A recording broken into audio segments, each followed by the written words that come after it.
ఈ మీడియాల కనపడాలనే ఒక దుగ్ధ, లేదంటే ప్రతిరోజు ఒక ఇష్యూను కాంట్రా చేయాలనే ఒక ఆలోచన తప్ప ఇంకేది దీంట్లో కనపడట్లే. మీరు చేయండి. ఈరోజు వేల కోట్ల రూపాయల ఏమంటాం పత్రికా యాడ్స్ ఇచ్చిండ్రు, మేమిస్తే ఇవ్వద్దు. నువ్వెవడరా పోయి చెప్పడానికి? నాకు అర్థం కాదు. మీరు ఇవ్వచ్చా? మేము ఈ 2 సంవత్సరాలు 2-3 సార్ల కంటే ఎక్కువ ఇచ్చిన దాఖలాలు అయితే లేవు. మళ్ళీ దాన్ని కాంగ్రెస్ పార్టీ ఖాతా నుంచి చెల్లించాలంటే మీలాగా కాంగ్రెస్ పార్టీ దోచుకోలే. మా జాతీయ పార్టీ ఎలక్ట్రోల్ బాండ్స్ మా యొక్క ఫండ్సే 200-300 కోట్లు లేవు. ఎన్నోసార్లు చెప్పినాం. నీది ఒక ప్రాంతీయ పార్టీ, ఉప ప్రాంతీయ పార్టీ, 8,000 కోట్ల పైచిలికి ఇవాళ మీకు ఎలక్ట్రోల్ బాండ్స్ ఉన్నాయి. మొత్తం 8,000 పైచిలు కంటే 10,000 దగ్గరికి 834 కోట్లేమో ఎలక్ట్రోల్ బాండ్స్, 10,000 కోట్లు పూర్తిగా ఉన్నాయి. 10,000 కోట్ల లోపు. బీజేపీది కూడా 10,000 కోట్ల లోపు ఎలక్ట్రోల్ బాండ్స్ ఉన్నాయి.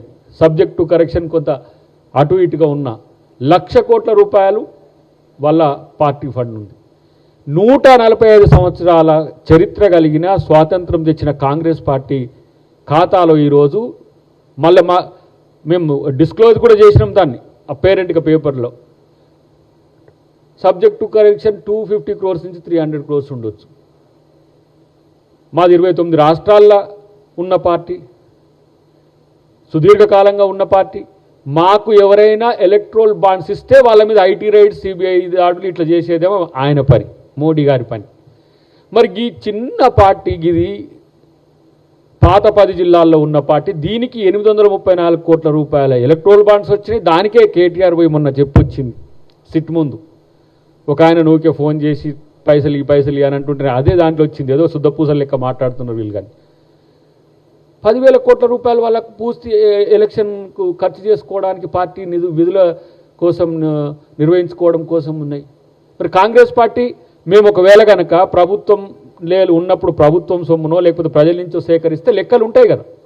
కాబట్టి దోచుకునే దొంగలు కాబట్టే దేన్ని కూడా అదే పచ్చకామరలో కనుక రోగమంతా పచ్చగా కనపడ్డట్టుగా మీరు దొంగలు కాబట్టే ప్రభుత్వంలో ఉండేటోళ్ళందరూ కూడా దొంగలు అనిపిస్తారు.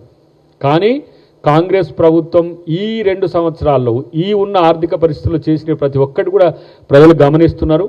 కాబట్టి ఈ పిచ్చి కూతలు కూసేదానికంటే కనీసం మీ పార్టీని చక్కగా పెట్టుకునే పనులన్న వాడిరి. 100 సార్లు చెప్తున్నాం. మీకు బడగపోగా ఇంత పొద్దుగా లేస్తే హరీష్ రావు, కేటీఆర్ నీ అమ్మ మైకాసురులై మైకులు అక్కడ మొత్తుకుంటా ఉంటారు కదా. గిన్నిసార్లు అడిగింది కవిత, ఒక్కసారన్నా ఒక్క ప్రశ్నకన్నా సమాధానం చెప్తున్నారా బాబు మీరు? ఈ మౌనం అంటే ఆమె చెప్పేయని కరెక్ట్ అనే కదా, అన్ని రకాలుగా ఆమె చేస్తున్న ఆరోపణలన్నీ కరెక్ట్ అనే కదా. కాబట్టి ఇంకా మేము శుద్ధపూసలం, మేము చాలా రాజకీయాలు చేస్తామేమో. ఒక ఆయన అంటున్నాడు 2 సంవత్సరాల మేము వస్తాం మళ్ళీ చూస్తాం. ఇంకేడికి వచ్చేది మీరు? మిమ్మల్ని పాతాళంలోకి తొక్కితే ఏడబోయినరు మీకు ఇంకా అర్థం కావట్లే. ఏమి ఇక ఒక 2-3 సోషల్ మీడియా పెట్టుకొని 2-3 గోస్ట్ ఎక్కడనో పెట్టుకొని ఎన్టీఆర్ని డేటా సెంటర్లు ఎక్కడనో అక్కడ ఉంటే దుబాయో ఎక్కడెక్కడో పెట్టుకున్నారట. అక్కడ పెట్టుకొని ఇక్కడ ఉన్నాయి 2 టీవీ, ఒక టీవీ ఒకటి పేపర్ ఒకటి పెట్టుకొని అబద్ధాలను ప్రచారం చేసుకుంటే అధికారంలోకి వస్తారా? గతంలో మీరు ప్రభుత్వం చేయండి రా నాయన అంటే కూడా మీరు చేసింది కాదే. మీరు చేసింది లేకపోగా చెయ్యంది చేసినట్టు చెప్పుకోవడం వల్ల వచ్చిన సమస్య. నిజంగా చెప్తున్నా, ఎంత దరిద్రం అంటే నేను అనుకున్న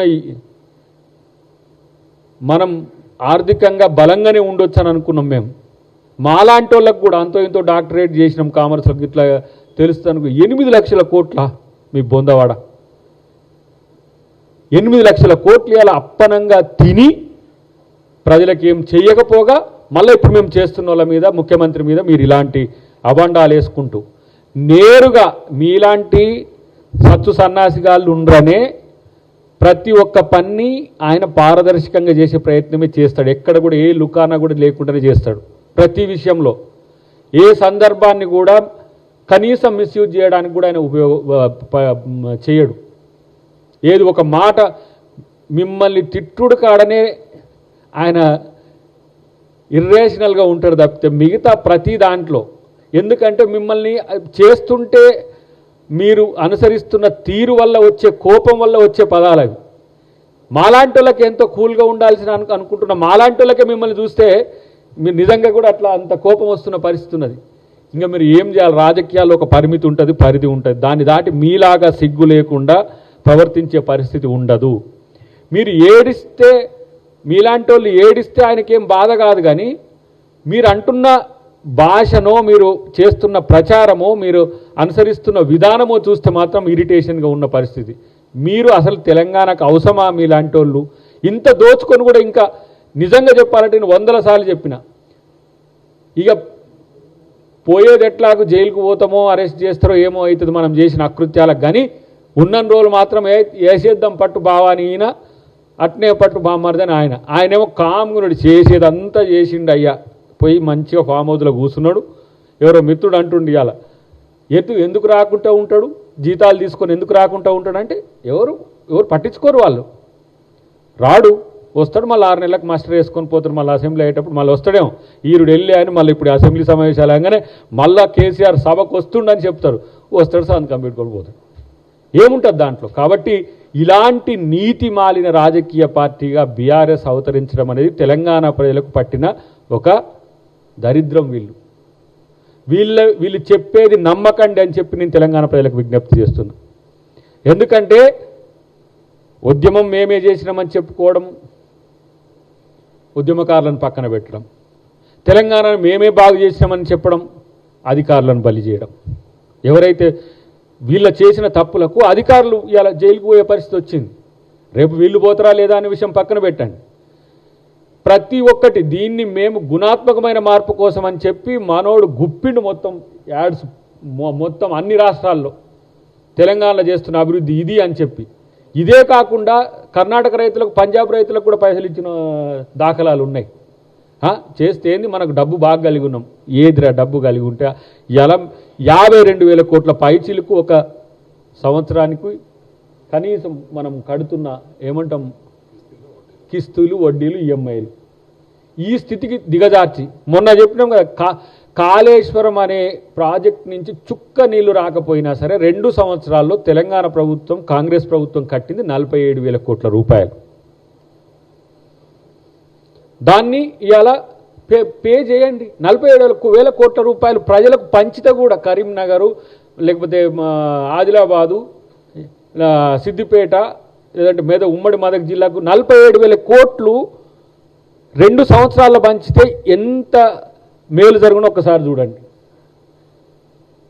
మేము ఉత్తర తెలంగాణను మేము చాలా బలంగా చేసినామంటున్నాం కదా, ఆ 3-4 జిల్లాలకు, నిజామాబాద్కు కూడా 47,000 కోట్లు ఇంటికి పంచితే ఎంతో ఒక్కసారి చూడండి మీరు. ఒక్క చుక్క నీళ్లు రాకపోయే, ఒక్క పారుదల లేకపోయే, ప్రాజెక్టులు కట్టుకొని ఉత్సవ విగ్రహాలు లెక్క దానికి పైసలు కట్టుకుంటానికి 47,000 కోట్లు అప్పులు చేస్తారు. కాబట్టి ఇప్పటి నుంచి కాదు, మీరు నిజంగా మిమ్మల్ని చూసి ప్రజలు తరిమి కొట్టే రోజులు భవిష్యత్తులో ఉంటాయి. వస్తామని చెప్పుకోవడాన్ని ఎవడొద్దన్నాడు, కానీ అబద్ధాలు ప్రచారం చేస్తే తస్మాత్ జాగ్రత్త. దానికి సంబంధించి చట్ట ప్రకారం కూడా చర్యలు తీసుకోవాలని నేను ముఖ్యమంత్రి గారిని నేను కోరుతున్నాను. ఎందుకంటే ఆయననేమో ఉదారంగా ఉంటుండు వీళ్ళతోని, వీళ్ళేమో హాయిగా ఉన్నారు. ఇంకా రోజుకే ఏమంటలేరు, ఇక్కడ దానికి అందాం అన్నాక ఏమంటాడో చూద్దాం, ఇక్కడ దానికి అందాం ఏమంటాడో చూద్దాం అని ఈ పరిస్థితి ఇప్పుడు ఏడికి వచ్చిందంటే అబద్ధాన్ని నిజమని నమ్మి ప్రజలు నమ్మించేదాకా చేసే స్థితికి వచ్చిన పరిస్థితి ఉన్నది. కాబట్టి ఈరోజు దాని మీద కూడా మీడియాలో కానీ సోషల్ మీడియాలో కానీ వస్తున్న కథనాల విషయంలో ఆధారాలు లేకుండా అబద్ధాలు చెప్తే మాత్రం అలాంటి వాటికి శిక్షలు కూడా ఉండాల్సిన అవసరం ఉందని చెప్పి నేను ముఖ్యమంత్రి గారికి మీ ద్వారా విజ్ఞప్తి చేస్తున్నా. హరీష్ రావు కానీ కేటీఆర్ కానీ మాట్లాడేటప్పుడు నిజాలు వాస్తవాల పునాదుల మీద మాట్లాడండి.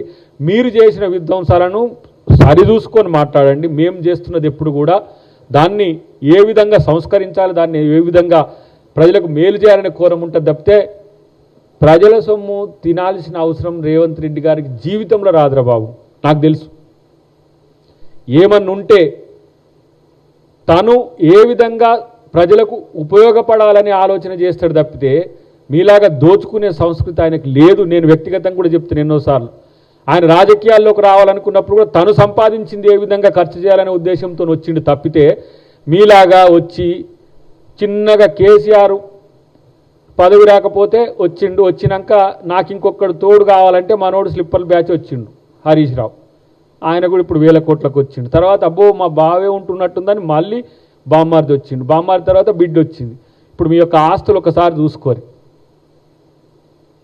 కానీ ఒక సామాన్య రైతు కుటుంబం నుంచి వచ్చి ప్రజల్ని మెప్పించి అలా ముఖ్యమంత్రిగా అయినోని చూసి మీకు కళ్ళు కొడుతున్నాయి కాబట్టి ఇలాంటి అబద్ధ ప్రచారాలు చేస్తున్నారు. ఇలాంటివి భవిష్యత్తులో చేయొద్దని చెప్పి వారికి నేను హితవు చెప్తున్నా.